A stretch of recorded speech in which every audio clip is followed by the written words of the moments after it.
So, for today, we have now arrived at the last chapter of our lesson, which is Death and Dying. Good day, everyone.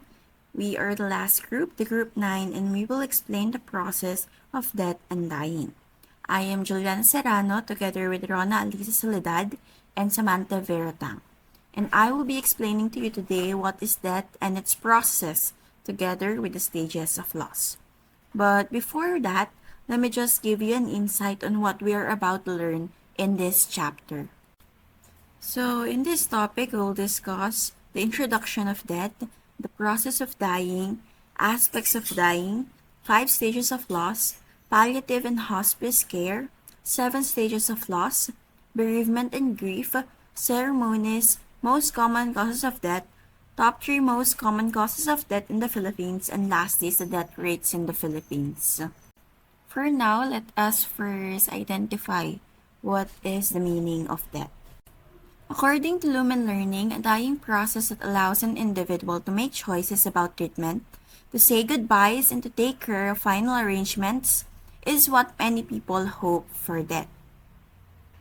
According to this statement, this can be considered as a good death because I think all of us naman, we really hope for a good death wherein we have enough time to say goodbye to our loved ones, or if we have discovered na meron tayong sakit, we can make choices for ourselves and to prepare ourselves as we are about to cross the rainbow bridge. However, not all deaths are like that. And as much as we want to experience a good death, based nga sa mga quote na change is the only constant in life, we may or we may not experience a good death because life changes upon particular situations. For instance, people may die suddenly and alone, or people may leave home and never return. That's why some people wasn't able to experience a good death. And before we go further with the process, let us define what death is first. Okay, so ano nga ba yung death? Actually, for me, it's kind of hard to tell the exact meaning of death because it has a lot of meaning. But according to Encyclopedia Britannica, death is the total cessation of life processes that eventually occurs in living organisms. It is the end of life. And death, it can occur at any point in the human lifespan because death is inevitable. And when we say inevitable, it is any situation that is certain to happen or it's unavoidable. Therefore, it's actually scary to think pero lahat tayo mamamatay. Lahat tayo mag-undergo sa process ng dying and all of us will eventually experience death. Other than that, death has multiple interpretation. It actually depends on every individual, but most societies throughout histories have some beliefs about death. One of these beliefs is that when an individual experiences death, it is said na punishment yon sa lahat ng mga kasalanan ng isang tao. It is an act of atonement. While some believe that death means loneliness because as you experience death, you leave your loved ones. The process of dying itself is loneliness, and because you're all alone, also your loved ones experience loneliness. On the other hand, others say that death is a quest for happiness. Para siyang wherein you have to be grateful, or a person near death is happy that he or she is on the process of dying because that explains how well he or she live in life.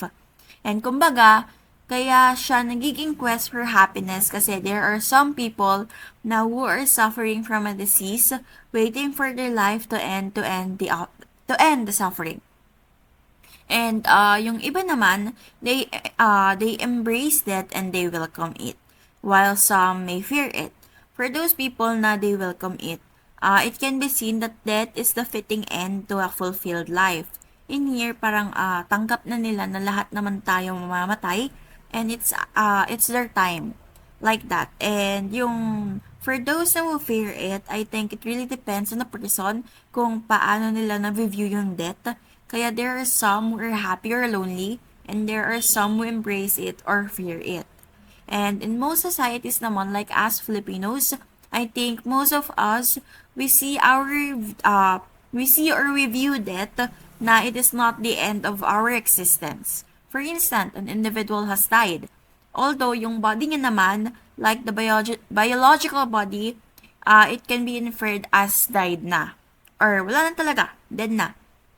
However, yung spiritual soul niya or spiritual body is believed to live on even after death. Di ba nga sa mga religious things na sinasabi na after we die, our soul is in the afterlife.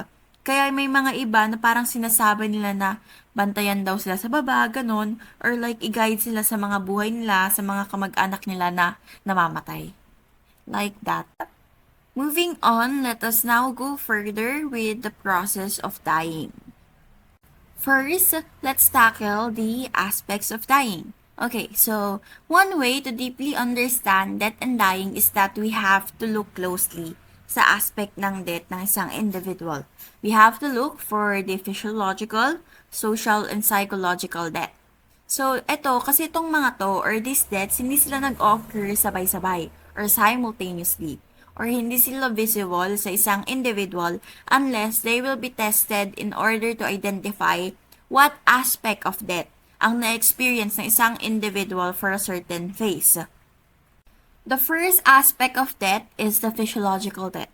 So, in this aspect, yung individuals, wala nang function yung mga vital organs nila. So, also, yung digestive and respiratory system nila, it begins to shut down sa gradual process ng dying. So, we can explain na in this scenario, yung dying person, ayaw na niya magkakain or nagsaslow down na yung digestion niya because nag-lose na ng moisture yung digestive tract niya.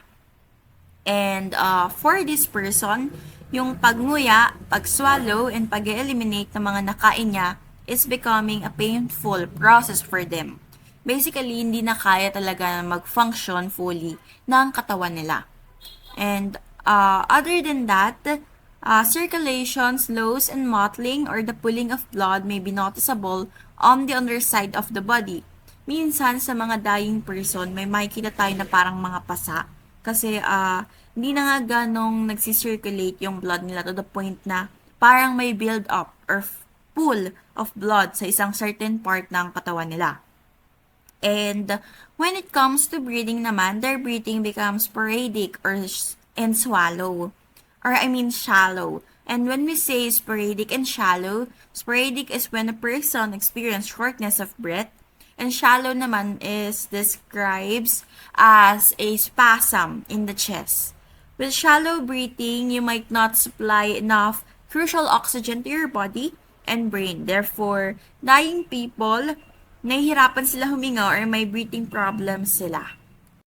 And in physiological death, the individual experiences agonal breathing, which refers to gasping, labored breaths caused by an abnormal pattern of brainstem reflex.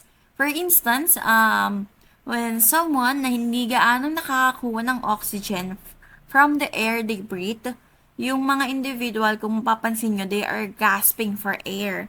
Itong agonal breathing na ito, hindi siya actually type ng breathing eh. It's more on the reflex side that people do for them to survive. And this agonal breathing can be a sign that the person is on the verge of death or is dying. And the person often sleeps more and may talk less, although they may continue to hear. Next, we often hear the word brain death when it comes to death. So, brain dead is when a person on an artificial life support machine no longer has any brain functions. This means na yung brain, it no longer has any activity. Di na siya nagpo-function. The person that experienced brain death is pronounced as clinically dead. Sometimes, people often associate brain death and vegetative state, pero they are both different processes.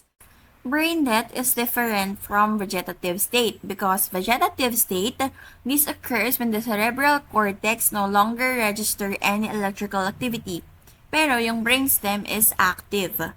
So in short term, brain death is when there is really no brain activity in the brain, while sa vegetative state naman ay wala lang electrical activity na nare-register but the brainstem is still active.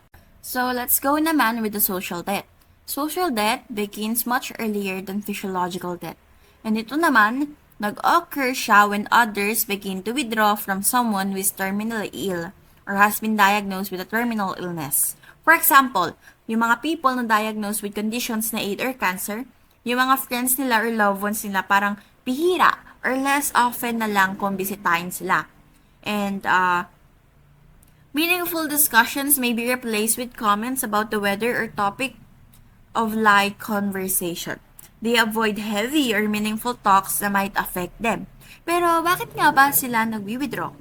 Friends and family members may feel that they do not know what to say or that they can offer no solutions to relieve suffering. Kaya they withdraw to protect themselves against feeling inadequate or from having to face the reality of death. They protect themselves to avoid any emotions that may harm or hurt them badly. And a patient who is dying may be referred to as circling the drain, meaning that they are approaching death. And yung mga people in nursing homes may live as socially dead for years with no one visiting or calling them. Therefore, yung mga nursing homes parang nagpa-provide sila ng mga activities doon para makapag-provide sila ng social support since it is important for quality of life, and those who experience social death are deprived from the benefits that come from loving interaction with others. Lastly is the psychological death. The psychological death occurs when the dying person begins to accept death and to withdraw from others and regress into the self.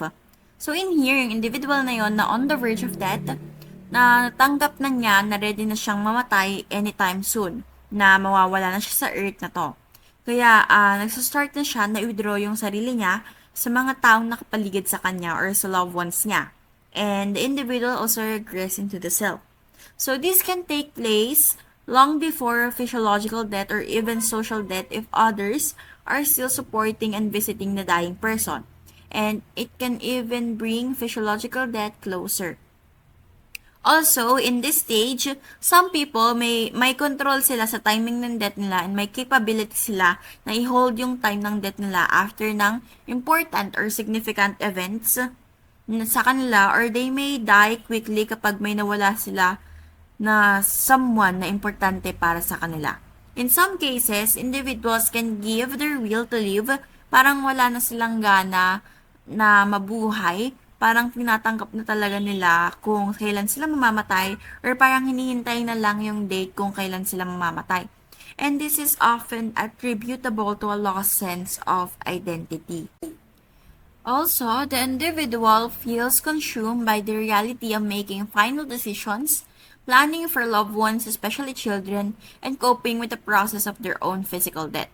So in order to achieve their own goals of care, self-empowerment must be enabled to all patients and families because itong self-empowerment na ito for terminally ill individuals, it is associated with the ability para ma-manage at makontrol ng isang individual yung mga bagay-bagay sa paligid niya such as medical actions, changing life goals, and psychological impact of the illness. So, once dying people experiences this, these are actually treatments that might help them lessen the heavy emotion they are carrying.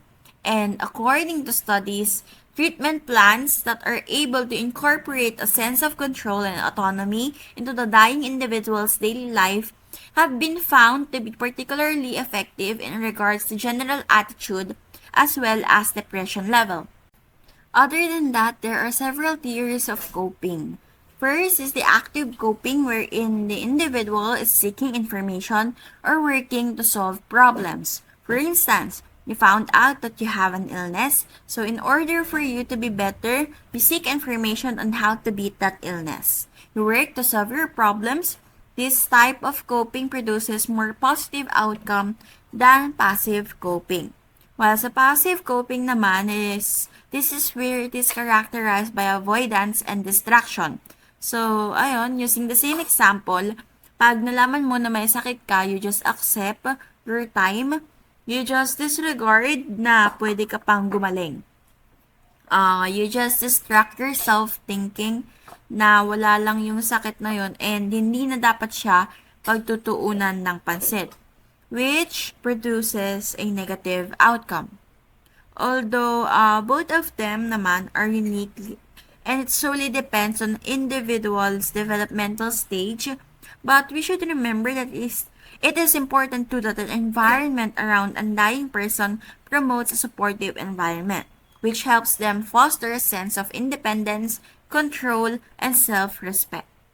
Okay, so we all know that death is inevitable and our emotions and responses to a certain event such as death may vary from person to person.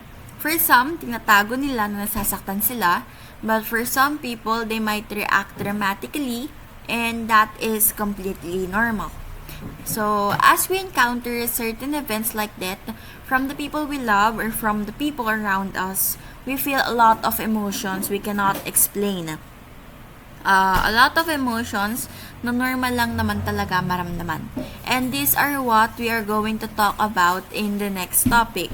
Therefore, we'll elaborate more about the stages of loss by Kubler-Ross. And we all know that death is associated with a variety of thoughts, emotions, and behaviors na na-experience natin or within a group. It also may vary depende sa culture natin. For instance, yung death para sa iba, it's the final end. Or sa iba naman, it is the start of the journey. So, it is normal to feel a lot of emotions regarding death. Like, we have our own ways on how to react with it or how to cope with it, and it depends solely on us. It is based on our own experiences and our own feelings. Therefore, there are a lot of different explanations for what individuals go through during death. And an example of this is the Kubler-Ross stages of loss. And Kubler-Ross described 5 stages of loss experienced by someone who faces the news of their impending death. And itong mga stages na ito, they are not really stages that a person goes through in order, pero they are the stages that occur with the same intensity. And yes, indeed, the process of death is influenced by a person's life experiences, yung timing ng death in relation sa life events, yung predictability ng death nila based sa health, and their assessment based sa quality ng own life nila. So, these stages, they provide a framework para mas magets at mas maintindihan natin kung ano-ano yung mga na-experience ng dying person psychologically. The first stage is denial. In denial, it is the most overwhelming and unimaginable news.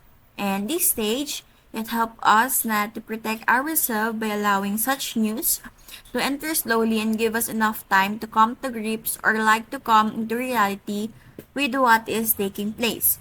Also, in denial stage, yung person who receives positive test results for life-threatening conditions may question the result, seek second opinions, or may simply feel a sense of disbelief psychologically even though they know that the results are true. So, in here, once na malaman mo na may sakit ka, parang dinadeny mo pa siya. Parang hindi mo pa kayang maniwala agad-agad. Kaya parang, i-question mo yung result or like if nagpa-check up ka man sa isang doktor, meron din na magpapa-second opinion ka sa other doctor para to confirm if totoo ba or hindi yung sinasabi nila. So, talagang incomplete state of denial pa. The second stage naman is the anger.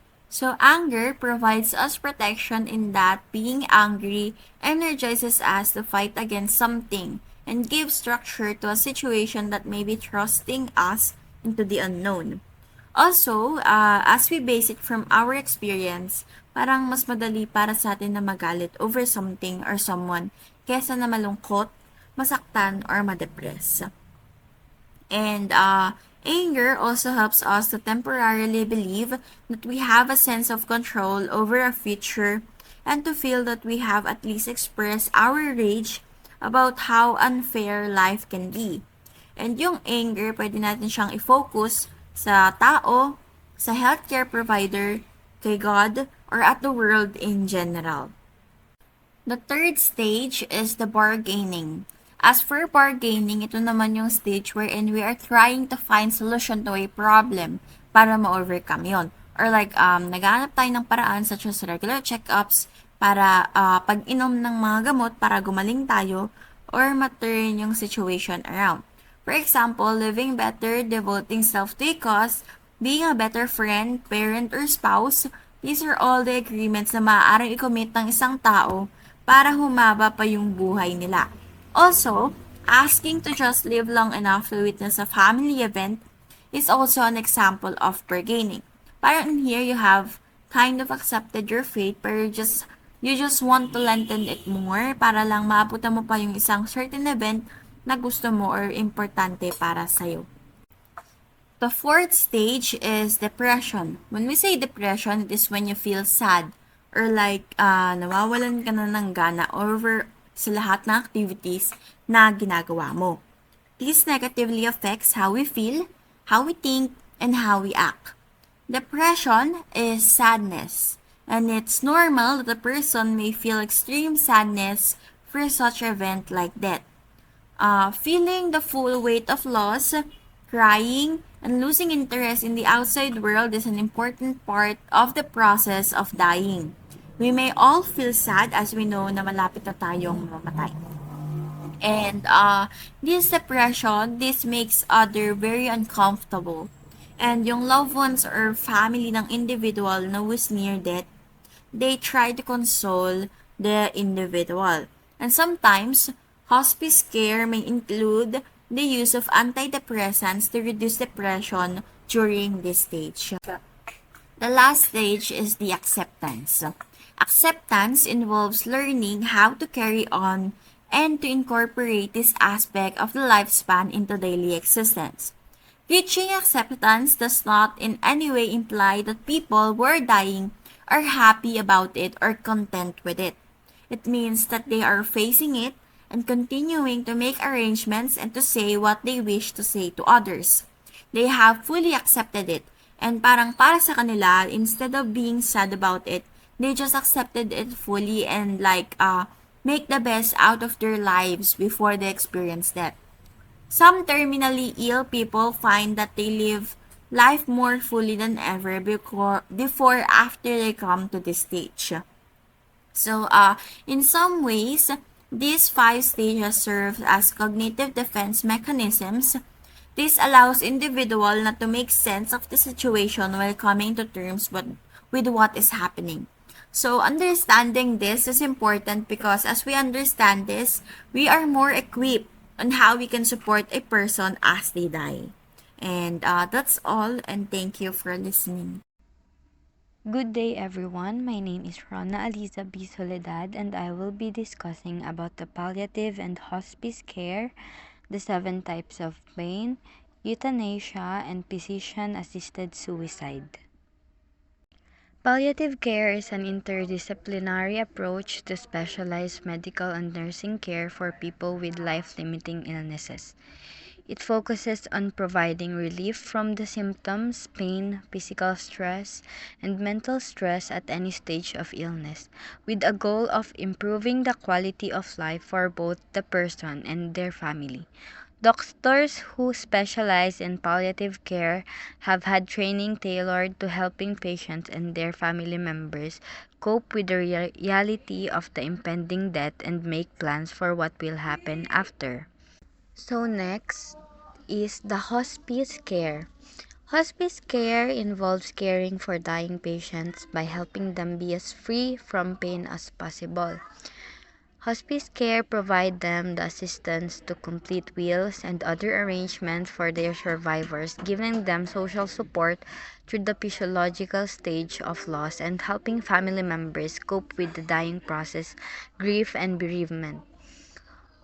Most hospice care does not include medical treatment of disease or resuscitation, although some programs administer curative care as well. The patient is allowed to go through the dying process without invasive treatments. So, kung yung sa palliative care is ang goal niya is to cure and to treat patients, ang hospice care naman ay naiiba.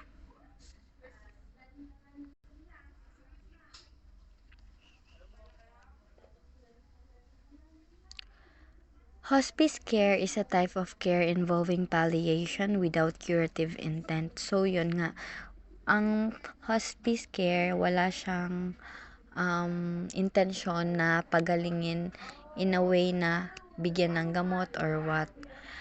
Usually, it is used for people with no further options for curing their disease or in people who have decided not to pursue further options that are arduous, likely to cause more symptoms, and not likely to succeed. The biggest difference between hospice and palliative care is the type of illness people have, where they are in their illness specially related to prognosis and their goals or wishes regarding curative treatment. Hospice care under the Medicare hospice benefit requires that two physicians certify that a person has less than 6 months to live if the disease follows its usual course. This does not mean, though, that if a person is still living after 6 months in hospice, they will be discharged from the service. So let's proceed with the 7 types of pain. These 7 pains include: first, physical pain; second, spiritual pain; third, intellectual pain; fourth, emotional pain; fifth, interpersonal pain; sixth, financial pain; and the last one is the bureaucratic pain. Hospice care focuses on alleviating physical pain and providing spiritual guidance. Those suffering from Alzheimer's also experience intellectual pain and frustration as they lose their ability to remember and recognize others. Depression, anger, and frustration are elements of emotional pain, and family members can have tensions that a social worker or clergy member may be able to help resolve. Many patients are concerned with the financial burden their care will create for family members, and bureaucratic pain is also suffered while trying to submit bills and get information about healthcare benefits or to complete requirements for other legal matters. And now let's proceed with euthanasia and the physician-assisted suicide. So what is euthanasia? Euthanasia, it is helping a person fulfill their wish to die. This can happen in two ways. The first one is the voluntary euthanasia, and the second one is the physician-assisted suicide. Voluntary euthanasia. This refers to helping someone fulfill their wish to die by acting in such a way to help the person's life end. This can be passive euthanasia, such as no longer feeding someone or giving them food, or it can be active euthanasia, such as administering a little dose of medication to someone who wishes to die. So, yung passive euthanasia is, yung halimbawa nito is yung hindi mo na, hindi mo binibigyan ng pagkain yung isang patients para, kasi syempre kapag hindi kumain yun, saan mapupunta yun? Syempre mamamatay. Or yung iba naman, tinatawag na active euthanasia is yung pagbigay ng dose ng gamot, mga gamot na nakakatulong para mamatay yung isang patients. Physician-assisted suicide. Physician-assisted suicide occurs when a physician prescribes the means by which a person can end their own life. This differs from euthanasia in that it is mandated by a set of laws and is backed by legal authority. The specific laws that govern the practice of physician-assisted suicide vary between states. Oregon, Vermont, and Washington, for example, require the prescription to come from either a doctor of medicine, MD, or a doctor of osteopathy, or DO. These states' laws also includes a clause about the designated medical practitioner being willing to participate in this act. In Colorado, terminally ill individuals have the option to request and self-administer life-ending medication if their medical prognosis gives them 6 months or less to live.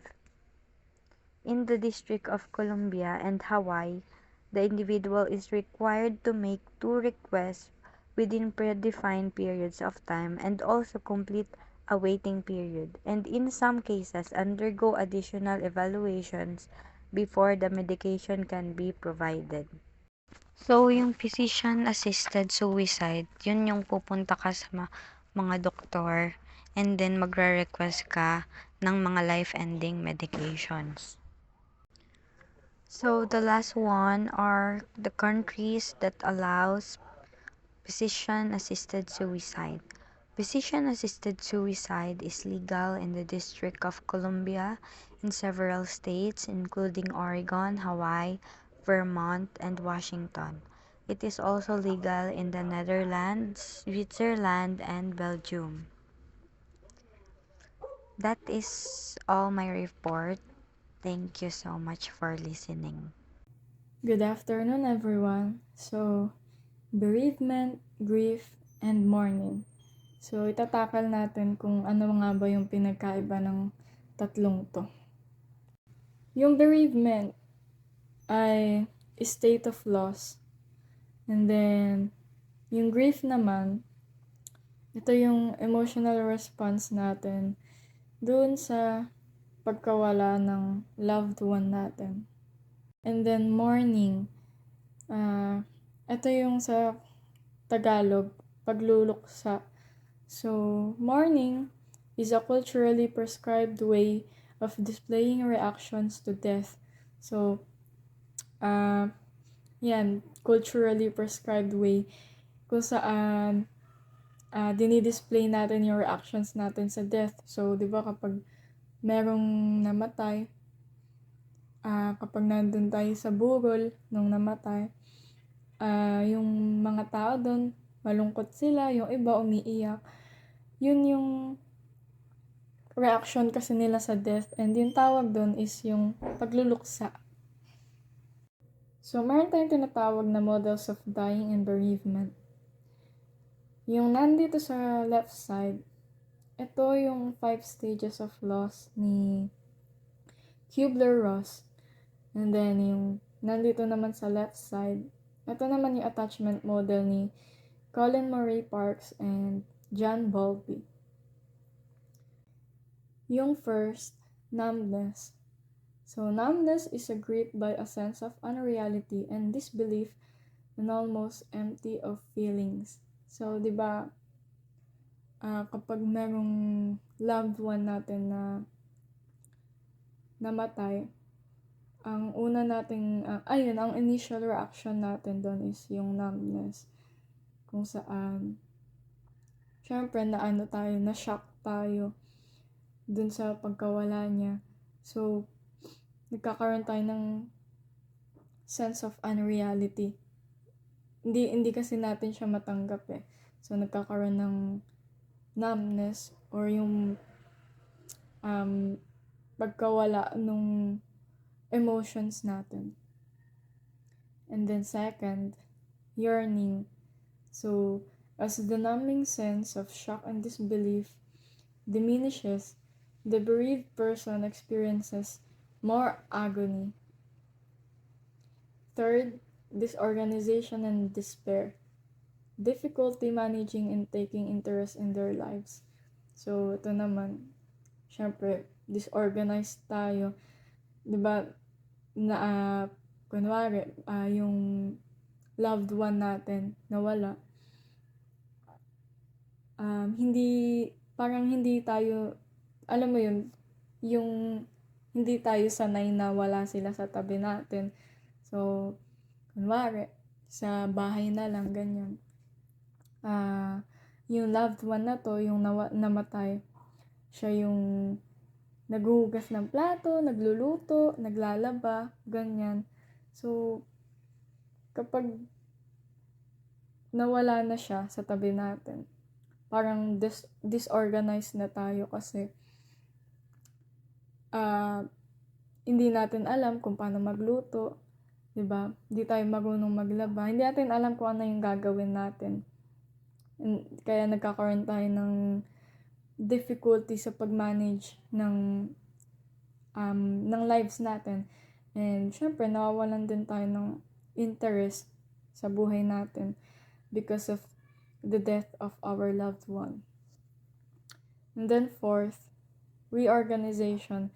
So the bereaved begins to feel ready for new activities and possibly for new relationships or attachments. So ito yung, syempre na-accept mo na yung death ng loved one mo. Ngayon, ready ka na ulit para makisalamuha sa mundo, 'di ba? Yung mga ginagawa mo dati na tinigil mo nung namatay yung loved one mo, ready ka na ulit na gawin yun. And mag-explore ka na ng mga activities. And syempre, possible din na open ka na for new relationships and attachments. Meron din tayong tinatawag na dual process model of bereavement. Ito naman, nabuo to kasi para kay Margaret Strobe and Hank Schott, yung responses kasi sa death ay proven siya to be messier. Hindi lang, alam mo yun, hindi lang magulo kasi, di ba syempre kapag meron namatay, yung responses natin, hindi lang siya ganun na katulad nung sinasuggest ni Parks and Bowlby. So, kaya nabuo tong dual process. So, makikita nyo dito, meron dalawang circle, diba? Meron dyan, hindi siya circle pala, sorry. Meron dyan dalawang section, yung loss-oriented and restoration-oriented. Dito sa loss-oriented, nandito yung grief work, intrusion of grief, breaking bonds, ties, relocation, and denial or avoidance of restoration changes. And then, dito naman sa right side, nandito yung restoration-oriented, kung saan merong attending to life changes, doing new things, distraction from grief, denial, avoidance of grief, new roles, and new roles, identities, and relationships. So, kung makikita nyo yung nasa left, yun yung parang negative. And then yung nasa right, yun yung positive. So, yung nakaka-experience kasi ng loss, yung isang tao na nakaka-experience ng pagkamatay ng loved one, di ba parang magulo siya eh. Kunyari dito, kung makikita nyo, meron dito sa gitna, may parang zigzag dito eh, na arrow. Kasi sinasuggest yan, na itong dual process model.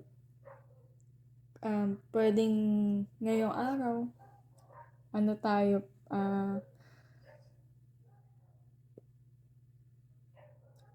fini-face na natin yung challenge na binring or dulot nung death nung loved one, and then the next day naman parang yun na, parang alam mo yun, babalik ulit tayo dun sa pag-experience ng grief. Ano lang siya, parang pabalik-balik, pero kasi mahalaga to na wala namang mali dito, 'di ba? Kahit negative tong sa loss-oriented. Ang mahalaga kasi dyan is if i-face mo talaga or i-confront mo yung issues, lalo na yung nandun sa loss-oriented, para makapag-bounce back ka and ma-manage mo yung dun sa restoration-oriented para makakope ka dun sa death or sa grief. So, balance lang siya ng positive and negative emotions natin na nag-shift. Pero, yung shift na yun, syempre, dapat nakadirect siya sa positive. So, kahit na dito sa loss-oriented and restoration-oriented, kahit na nagbabounce ka between negative and positive emotion, dapat yung direction mo, nakashift pa din siya sa positive direction. So, yun. Meron din tayo tinatawag na anticipatory grief, kung saan grieving before death occurs for what is happening and for what lies ahead. So, yung ibang tao kasi, 'di ba? Parang for them, para alam mo yun, para kapag dumating na yung death, mabilis na silang makaka-move forward and madali silang makaka-cope.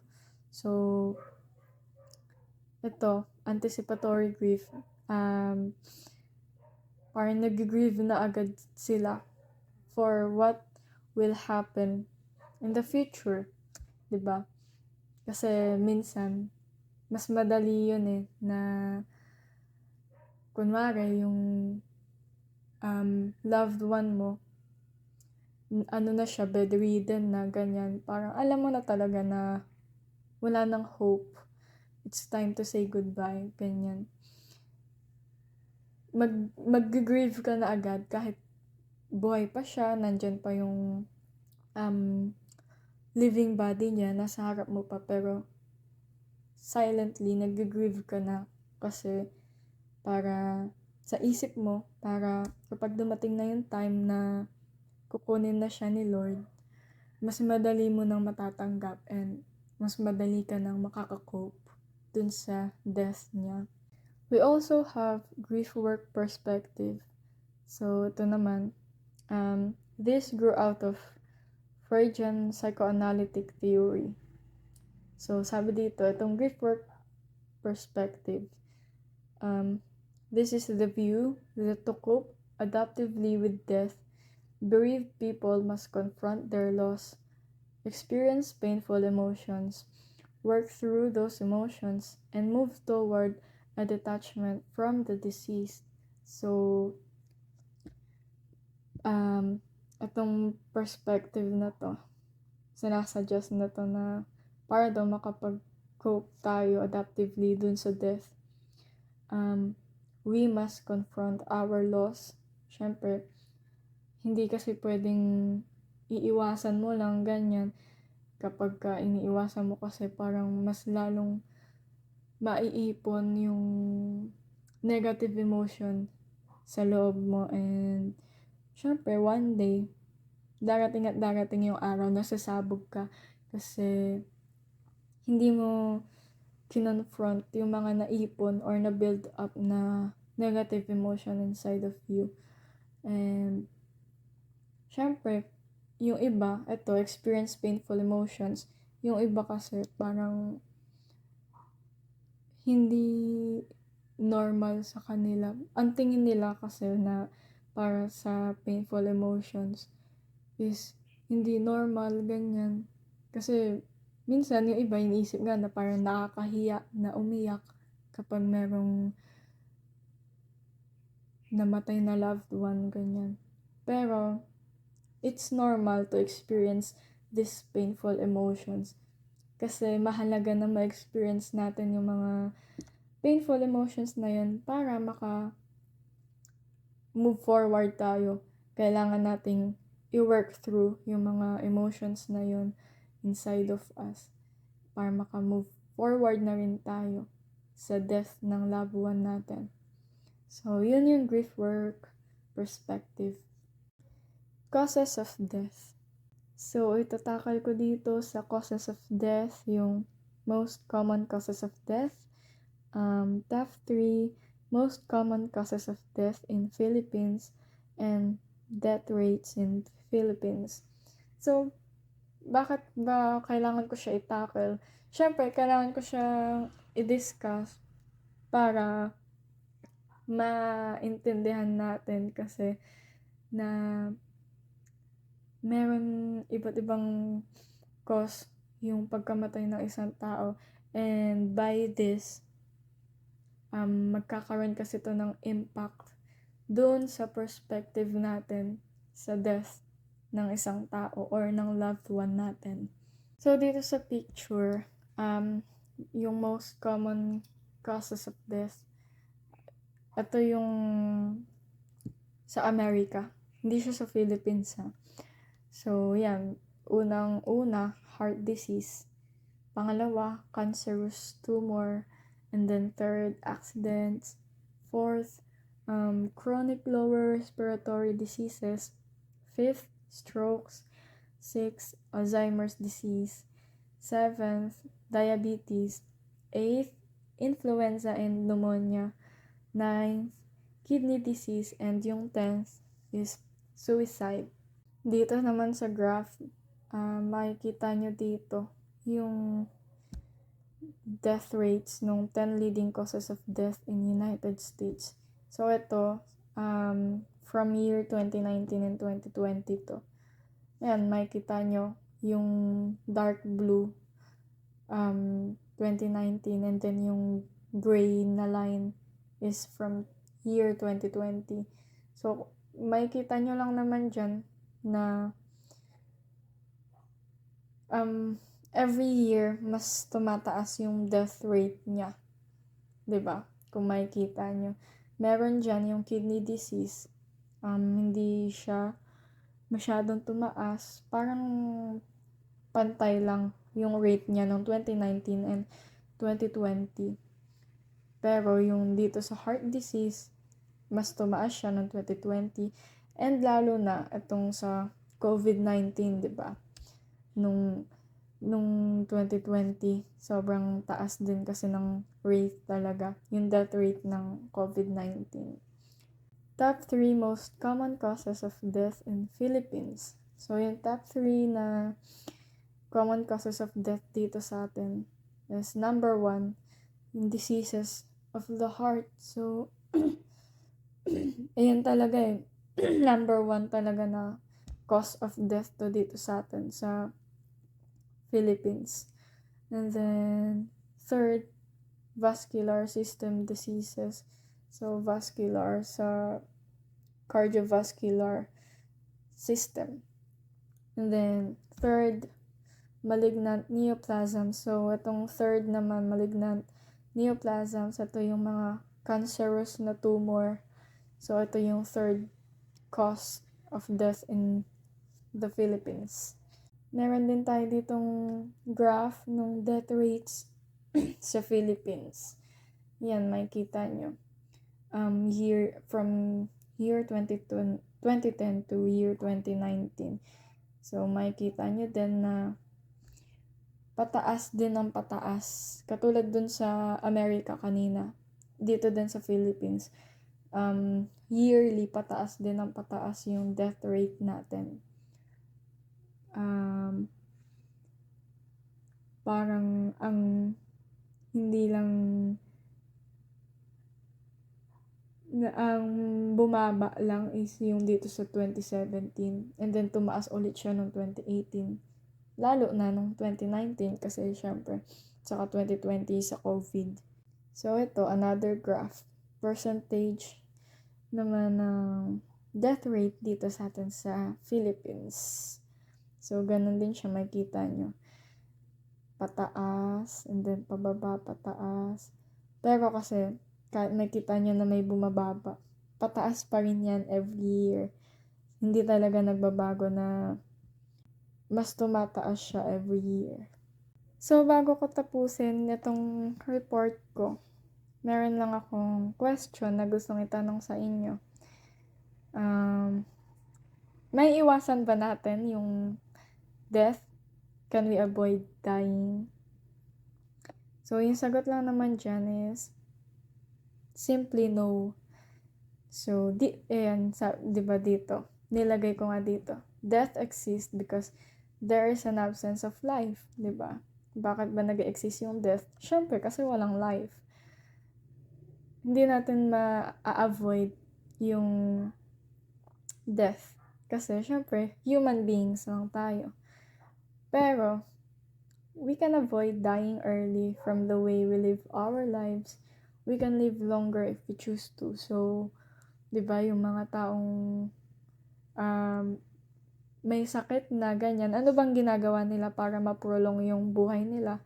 Syempre, nagte-take sila ng medications, iniiwasan nila yung mga bawal sa kanila na pagkain, ganyan.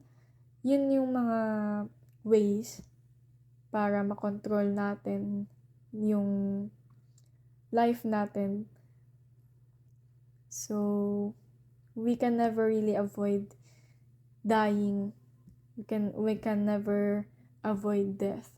Pero we can control naman kung paano natin ili-live out yung lives natin para hindi tayo agad kunin ni Lord. So, yun lang naman. That ends our discussion about death and dying. And sana may natutunan kayo. Thank you.